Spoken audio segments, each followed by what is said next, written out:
রিশাদ হোসেন নামটা শোনার সাথে সাথে নিশ্চয়ই আপনাদের চোখের সামনে ভেসে ওঠে বড় বড় সব ছক্কার সেই স্মৃতি।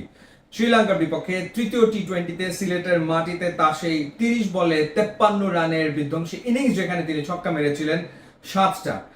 এবং সেই ইনিংসের ভেতরে আসলে বাংলাদেশের ক্রিকেট ফ্যানরা এক অমিত সম্ভাবনা দেখতে পেয়েছিল যে বাংলাদেশ টি-20তে একজন ভালো ফিনিশার হয়তো পেতে চলেছে। কিন্তু রিশাদ হোসেনের মূল পরিচয়টা হচ্ছে তিনি একজন লেগ স্পিন বোলার, এবং ইন্টারন্যাশনাল ক্রিকেটে এখন পর্যন্ত উল্লেখযোগ্য কোনো পারফরমেন্স বোলিং এ অন্তত তার পক্ষে নেই।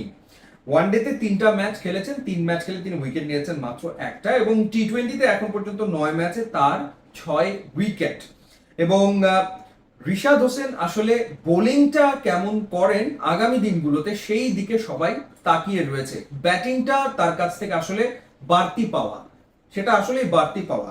রিশাদ হোসেন এবারের ঢাকা প্রিমিয়ার লিগে দারুণ সম্ভাবনা দেখিয়ে চলেছেন। ইন্টারেস্টিং ব্যাপার হচ্ছে উইকেট টেকারদের তালিকাতে রিশাদ হোসেন এই মুহূর্তে রয়েছেন 2 নম্বরে ঢাকা প্রিমিয়ার লিগে।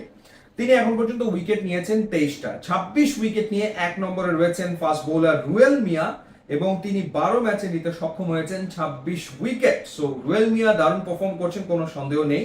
তবে রিশাদ, যিনি আসলে গত সিজনেও খুব বেশি ম্যাচ খেলার সুযোগ পাননি, বা ডোমেস্টিক ক্রিকেটেও ক্লাবগুলো তাকে আসলে মূলত বসিয়েই রাখে, ম্যাচ তেমন একটা খেলায় না, সেই রিশাদ এবার উইকেট টেকারদের তালিকাতে 2 নম্বরে রয়েছেন। এবং রুয়েল মিয়ার চেয়ে তিনি 3 ম্যাচ আসলে কম খেলেছেন, 9 ম্যাচে তার এবার 23 উইকেট। শাইন পুকুরের হয়ে প্রিমিয়ার লিগে তিনি খেলছেন, 9 ম্যাচে তার 23 উইকেট।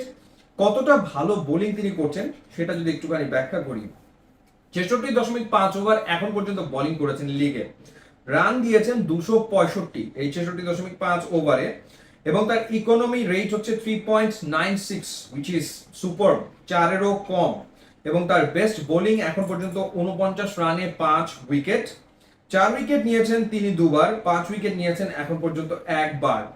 স্ট্রাইক রেট হচ্ছে 17.43, অর্থাৎ প্রতি 17 বা 18 বলে তিনি একটা করে উইকেট নিতে সক্ষম হচ্ছেন। সুতরাং তার উইকেট নেওয়ার ক্যাপাবিলিটি দিনকে দিন আসলে বাড়ছে। এবং তার বোলিং এভারেজ হচ্ছে 11.52, অর্থাৎ 11.5 রান খরচায় তিনি একটা করে উইকেট পাচ্ছেন।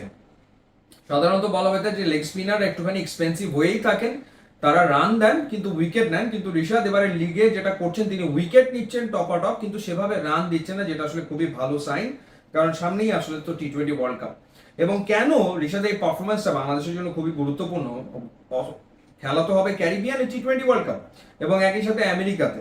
তো সেখানে ধারণা করা হচ্ছে, অনুমান করা হচ্ছে যে কিছুটা স্লো এবং লো উইকেটেই আসলে ওয়ার্ল্ড কাপটা হবে।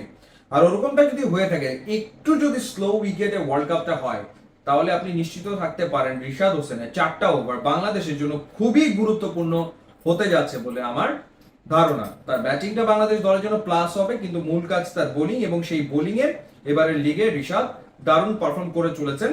এবং তিনি প্রমাণ করতে সক্ষম হয়েছেন যে লেগ স্পিনারদেরকে যদি সাইডে না বসিয়ে ম্যাচ খেলানো হয় একের পর এক, তাহলে তারা আসলে রেজাল্ট আনতে সক্ষম হয়। সো দেখা যাক আগামী দিনের রিশাদ কেমন করেন। ইউটিউব ইনস্টাগ্রাম লিঙ্ক দেওয়া আছে, আপনারা যদি দিলে খুবই খুশি হবো। And thanks for watching.